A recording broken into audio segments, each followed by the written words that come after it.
Ce n'est qu'à l'âge de 59 ans que j'ai réellement saisi combien j'avais négligé les occasions offertes par l'existence. Ce fut l'année où tout bascula. L'année où j'ai commencé à me questionner, Grace, qu'as-tu donc retenu toutes ces années? Que as-tu opté pour sacrifier? Ces interrogations ont résonné en mon être, telle une remontrance et une illumination. Faire face à la vérité n'était pas une tâche aisée. Cependant, les révélations m'attendaient, prêtes à se dévoiler d'une manière totalement inattendue. C'est en me lançant dans la tâche de vider le grenier de ma vieille demeure, un endroit que j'avais délibérément évité pendant plus de 10 ans, que ce moment a pris tout son sens, empreint d'une certaine solennité. Depuis le décès de William, mon époux depuis 35 ans, cet endroit était devenu un sanctuaire silencieux renfermant des souvenirs trop douloureux pour être revisités. Cependant, en ce jour-là, une résolution soudaine m'a incité à faire face à cet endroit de front. Le grenier s'est ouvert devant moi tel que je l'avais laissé. Un dédale de caisses poussiéreuses, de trésors oubliés et une senteur de renfermé qui m'écrasait. En m'approchant de la première caisse, j'ai pris soin de l'ouvrir délicatement. À l'intérieur, gisait un recueil de photographies maintes fois soustrait à mon regard. À la simple vision de cet être, je demeurai immobile. Avec précaution, j'ai relevé le drap et la première image a immédiatement retenu toute mon attention. Elle remontait à mes 20 ans. Là, je me tenais, debout, savourant la chaleur du soleil sur une plage vierge. Avec un cocktail à la main, riant comme si le monde s'était volatilisé. J'étais vêtu d'un bikini jaune éclatant et de larges lunettes de soleil. Je rayonnais d'une confiance désinvolte, comme si aucun poids ne pouvait m'atteindre. Cette vision d'une grâce juvénile et insouciante a éveillé en moi une émotion profonde. Alors que je feuilletais les pages, j'ai perçu des pas. Quelle surprise, mes yeux se sont levés pour découvrir Ethan, le fils de mon beau-fils, se tenant dans l'embrasure de la porte. 3 années s'étaient écoulées sans que je ne le revoie, depuis qu'il était parti pour le travail. À 29 ans, il n'était plus ce jeune homme élancé que j'avais connu, mais un individu au physique imposant et à la confiance sereine. « Merci », m'a-t-il dit, tenant un sac en papier d'une main et une tasse de café de l'autre. « Ethan », je répliquai, surprise et joie mêlées, sincère. « Quelle est la raison de ta présence en ces lieux ?» Il m'a confié qu'en passant, il avait aperçu ma bagnole stationnée là, un sourire coule aux lèvres. Je me suis dit que je pourrais venir te rendre visite pour prendre de tes nouvelles. Avant que j'aie pu riposter, il s'est avancé dans le grenier, ses yeux parcourant la pièce avant de se fixer sur l'album que je serrais fort contre moi. « Qu'est-ce donc que cela ?» qu'a-t-il demandé, curieux. « Rien qu'un vieux disque, chuchotai-je en le pressant contre mon cœur. Pourtant, Ethan s'est déjà approché. Sans dire un mot, il a attrapé l'album et s'est figé devant la photo de moi à la plage. « Est-ce bien toi ?» interrogea-t-il. J'ai hoché la tête, laissant échapper un rire nerveux. Ethan a contemplé la photo un brin plus longtemps que je ne l'aurais imaginé. « Oh là là !» En croisant mon regard, il a finalement soufflé, a-t-il dit. « Tu étais absolument splendide. Il est ardu de te concevoir de cette manière. » Je restai muet, incapable de trouver les mots justes en réponse. Son regard empli d'admiration et d'émerveillement m'a réchauffé l'âme. Nous nous sommes installés, et il a entamé la délicate danse des feuilles. Chaque cliché semblait dévoiler une facette oubliée de ma personne. Une version de moi dans une discothèque, revêtue d'une robe rouge étincelante. Une autre qui dansait pieds nus lors d'une soirée sur un toit. « Tu étais sauvage », fit remarquer Ethan, incrédule. « Nous avons chacun nos années de folie », répondis-je en riant. En observant attentivement chaque cliché, une émotion singulière a commencé à éclore en mon sein. Une émotion qui ne m'avait point effleurée depuis une éternité. La discussion a coulé de source alors que nous parlions de coiffure d'antan et des transformations que la vie nous avait apportées. Cependant, au fur et à mesure de ces échanges, une certaine dynamique entre nous s'est modifiée. Quand Ethan a refermé l'album, ses yeux se sont figés sur moi. « Tu es absolument incroyable, Grace », chuchota-t-il. J'ai comme l'impression de te découvrir pour la toute première fois. Ces paroles m'ont laissé bouche bée. Ça faisait une éternité que personne ne m'avait dévisagé de la sorte, avec autant d'intensité et d'admiration sincère. Dans l'incapacité de répondre, je suis demeurée muette, priant pour que mes yeux révèlent ce que ma bouche ne pouvait exprimer. Ethan a étendu sa main, attrapant la mienne avec une chaleur réconfortante et résolue. « Grâce, murmura-t-il doucement, ta beauté surpasse tout ce qui est commun. Elle est absolument exceptionnelle. » Mon cœur a commencé à battre la chamade quand nos yeux se sont rencontrés. Après des années à me fondre dans l'ombre, j'ai enfin été remarquée. Non pas comme une veuve abandonnée, mais comme la femme que j'avais été autrefois. Cet instant a tout bouleversé. Les jours qui ont suivi ont été empreints d'une énergie renouvelée. Ethan a prolongé sa visite, m'apportant son aide avec gentillesse pour vider le grenier. Nous avons passé de longues heures immergés dans un océan de carton, riant devant des objets oubliés et redécouvrant des fragments de mon passé. Cependant, ce n'était pas seulement le grenier qui retrouvait son éclat. C'était moi-même. Un beau jour, en farfouillant dans une malle de fringues rétro, je suis tombée sur une robe d'antan. Un vert émeraude saisissant, orné d'un décolleté dramatique et soulignant une taille cintrée. Pendant mes 20 ans, elle occupait une position particulière dans mon cœur. Revoir cette scène a réveillé en moi une intense vague de nostalgie. Tu devrais tenter l'expérience, suggéra Ethan, les yeux pétillants. J'ai tergiversé. Oh, assurément, elle ne me conviendra plus. Il n'y a qu'une seule manière de le découvrir, répondit-il avec un sourire. Porté par mon enthousiasme, j'ai revêtu la robe. À ma grande stupéfaction, elle me convenait à merveille. Quand j'ai mis un pied dans le couloir, les yeux d'Ethan se sont figés. « Tu es sublime », murmura-t-il. Un frisson m'a traversé l'échine. Son regard perçant a ravivé une assurance oubliée depuis des lustres. Les jours se sont mués en semaines. Ethan et moi avons noué un lien, à la fois apaisant et perturbant. Une étrange force nous attirait l'un vers l'autre, une connexion indéfinissable que je ne pouvais ni expliquer ni rejeter. Pourtant, ce lien était teinté d'une certaine culpabilité. Une nuit, pendant que je m'occupais de la vaisselle, Ethan est apparu à mes côtés. En silence, il a déposé sa main sur mon épaule. Son ardente caresse a provoqué un frisson le long de mon échine. Trop de réflexion, chuchota-t-il comme s'il déchiffrait mes pensées. Comment éviter de le faire? J'ai chuchoté. C'est pas commun. Qui est-ce qui détermine ce qui est considéré comme normal? Fit-il remarquer. Les paroles flottaient dans l'atmosphère, ébranlant mes certitudes. Une nuit, une fois qu'Ethan fut couché, je me suis retrouvée seule dans le salon, feuilletant à nouveau l'album. Les clichés de mon moi plus jeune semblaient être la propriété d'une autre femme. Une femme téméraire, indépendante, sans entrave. Mais où diable est-elle donc partie? Ai-je murmuré? La réponse s'est avérée être d'une simplicité déconcertante.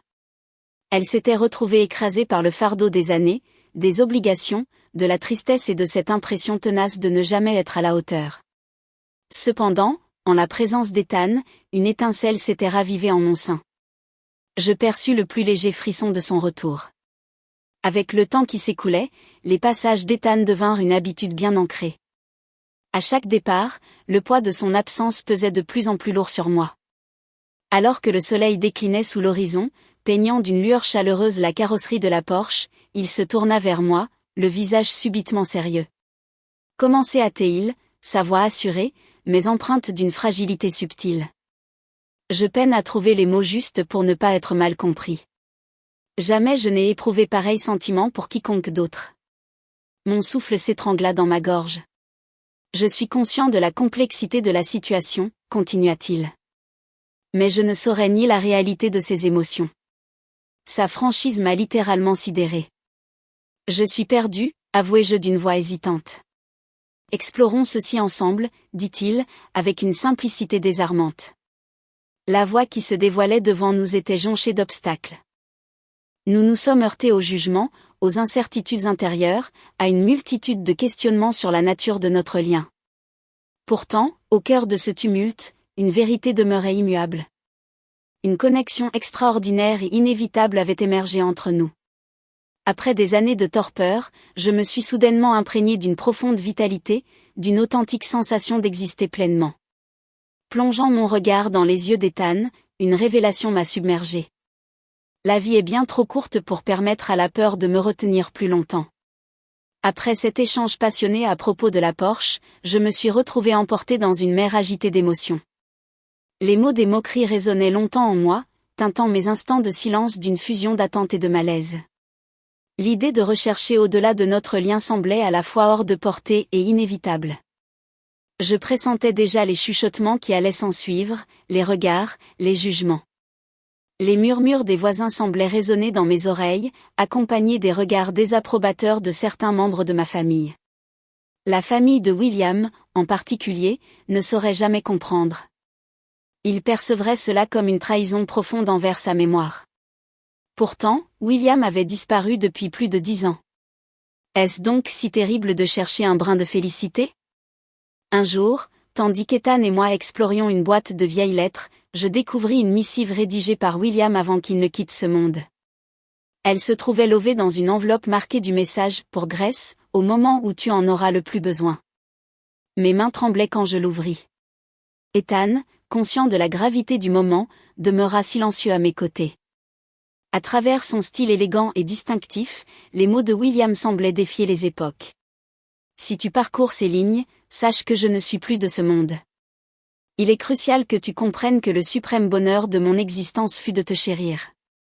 Cependant, la vie perdure, même lorsque l'un d'entre nous s'en va. Il s'agit d'un trésor à savourer pleinement, sans aucun regret. Si un jour tu te sens attiré par une autre personne, une personne qui ravive en toi le rire de nos instants partagés, qui reflète la beauté et la vitalité que tu possèdes en toi, alors laisse-toi emporter par ce sentiment. Apprécions le péché à deux. À la fin de ma lecture, des larmes se mirent à couler sur mes joues.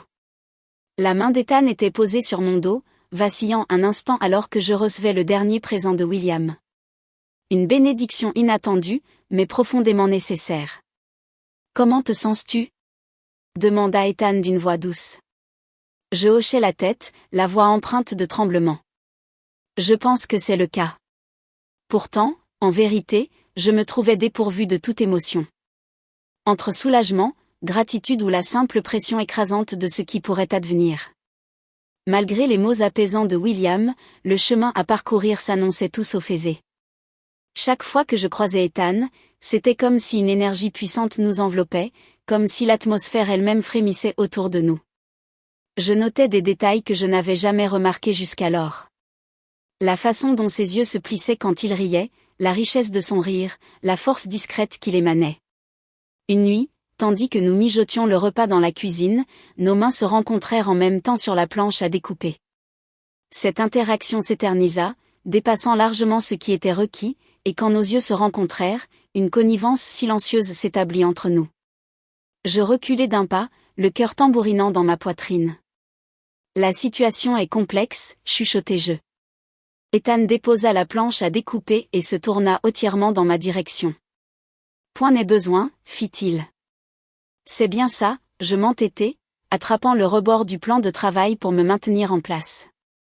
Je suis ta grand-mère adorée, c'est pas banal. Qui décide de ce qui est considéré comme normal ? Répondit-il, reprenant ce qu'il m'avait déjà dit. Je dérobais mon regard, incapable de maintenir le contact visuel avec le sien. Les individus vont causer, ils vont nous évaluer. Qu'en disent-ils ? Affirma-t-il d'un ton ferme. Ils ignorent tout de notre véritable essence. Ils méconnaissent les épreuves que nous avons endurées, la profondeur de notre lien. Cela procurait un sentiment à la fois rassurant et angoissant. Les commérages se mirent rapidement à se propager. Une voisine vit Ethan sortir de chez moi tard dans la nuit et se dépêcha d'aller répandre la rumeur. La semaine d'ensuite, les chuchotements se muèrent en affrontements déclarés. Un jour, en allant au marché, j'ai surpris une conversation entre deux dames. Figure-toi, Grace, de toutes les personnes. C'est vraiment dégoûtant de devoir passer du temps avec le fils de son conjoint. Elle devrait rougir de honte, répliqua l'autre. Leurs paroles me traversèrent, mais je redressai la tête et passai devant elles sans leur prêter attention. Pourtant, en mon sein, je me décomposais. En rentrant chez moi, j'ai découvert Ethan qui m'attendait avec patience. À bord de la Porsche, sa prestance imposante et réconfortante a suscité en moi une cascade d'émotions. Des larmes perlèrent à mes prunelles. De nous, il évoque, chuchotai-je, la voix frémissante. Qu'il s'exprime, répliqua-t-il en m'enveloppant de sa chaleur. Leur avis n'a guère d'importance, mais ce n'était point seulement les étrangers qui nous portaient un regard critique. Lorsque ma fille, Claire, prit connaissance de la nouvelle, sa réaction fut d'une intensité déconcertante. « Comment as-tu pu, maman ?» Elle s'écria en parcourant mon salon, son visage déformé par la stupeur. « Il est membre de la famille. » En aucune manière, ripostai-je, m'efforçant de garder mon sang-froid. Nullement par le sang, et encore moins dans l'acception que tu envisages. Ce n'est point équitable, rétorqua-t-elle d'un ton sec. Quelle serait l'opinion de papa s'il était présent? Je lui présentai la missive de William, priant pour qu'elle daigne ouvrir les yeux. Elle lisait en silence. Ses traits se relâchèrent un peu, mais son regard demeurait voilé. Je saisis point, chuchota-t-elle enfin, à peine perceptible. Il est bien plus jeune que toi. Quel mystère pourrait-il donc dénicher en toi? Les paroles qu'il prononça me traversèrent, mais je demeurai inébranlable. Il me perçoit clairement, non pas seulement comme une veuve ou une femme âgée, mais comme une personne méritant d'être aimée. Au fil des semaines qui se sont écoulées, Ethan et moi avons affronté ensemble la tempête du jugement. Il y eut des instants où la pression me semblait accablante, à tel point que je me demandais s'il ne serait pas plus aisé de tout laisser tomber. Cependant, à chaque incertitude insidieuse, Ethan se tenait à mes côtés pour me rappeler la raison de notre combat. Il m'a poussé à retrouver des facettes de ma personne que j'avais laissées de côté au fil du temps. Nous avons renoué avec l'art de la danse, une passion que j'avais laissée de côté dans ma trentaine. Nous avons arpenté les sentiers, déniché de nouvelles tables et même ourdi une fugue en bord de mer le temps d'une fin de semaine. Après tant d'années, je retrouvais enfin cette impulsion de vie authentique. Mais ce n'était pas seulement les métamorphoses extérieures qui importaient. Je me métamorphosais en mon fort intérieur. J'ai arrêté de me soucier excessivement de l'opinion des autres. J'ai commencé à réaliser que mon bonheur valait la peine d'être poursuivi, même s'il ne cadrait pas tout à fait avec les attentes de la société. Un beau jour, tandis que je m'occupais de mon jardin, une voiture s'est faufilée dans l'allée. Oh, quelle surprise, c'était évident.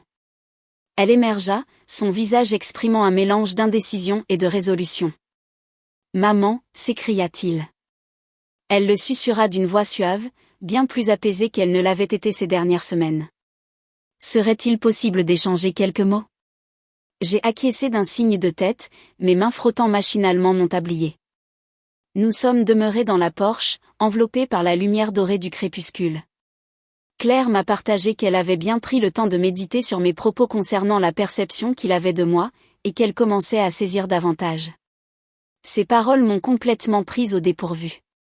J'ai passé une bonne partie de mon existence à répondre aux attentes d'autrui, continua-t-elle, ce qui m'a plongé dans un profond malheur.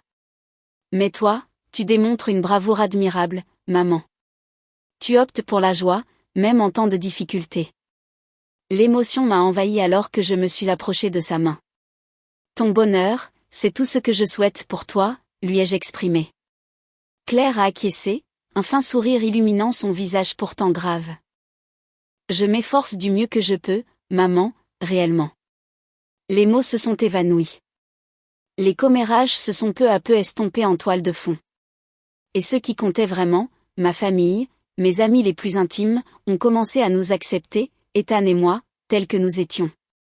Une nuit, tandis que nous étions installés sur la porche sous le ciel étoilé, Ethan s'est retourné vers moi, le regard empreint d'une sincérité profonde. « Merci », dit-il en saisissant ma main, « tu m'as donné quelque chose que je n'aurais jamais cru trouver. Un chez-soi, une raison d'exister et un amour auquel je n'osais rêver. » Un sourire s'est dessiné sur mes lèvres, mon cœur débordant d'allégresse. « Tu as insufflé une nouvelle signification à mon existence, lui ai-je rétorqué. En ce moment précis, j'ai saisi que nous avions opté pour la bonne décision. Devant l'adversité, les jugements et les doutes, nous avions mis au jour quelque chose d'exceptionnel et de précieux. Un amour qui dépassait les conventions et ranimait notre esprit. En cheminant à travers les méandres de leur relation amoureuse peu orthodoxe, Grace et Ethan ont mis à jour une vérité essentielle. La félicité réside parfois au-delà des frontières de la reconnaissance sociale. Leur bravoure à poursuivre leur véritable aspiration, en dépit des jugements, témoigne avec force de l'amour et de la quête de soi. Quelle est votre perception de leur cheminement? Serait-ce là une audacieuse déclaration d'amour? Auriez-vous une autre interprétation à proposer? Nous vous convions à exprimer vos impressions dans la section des commentaires ci-dessous. Si cette vidéo vous a ému, n'oubliez pas d'appuyer sur le pouce en l'air, de partager et de vous abonner à History Minute pour découvrir davantage d'histoires captivantes qui suscitent l'inspiration, l'émotion et la réflexion. N'oubliez pas d'activer la cloche de notification pour être au courant de tout. Merci d'avoir suivi notre émission et à très bientôt pour la suite des aventures.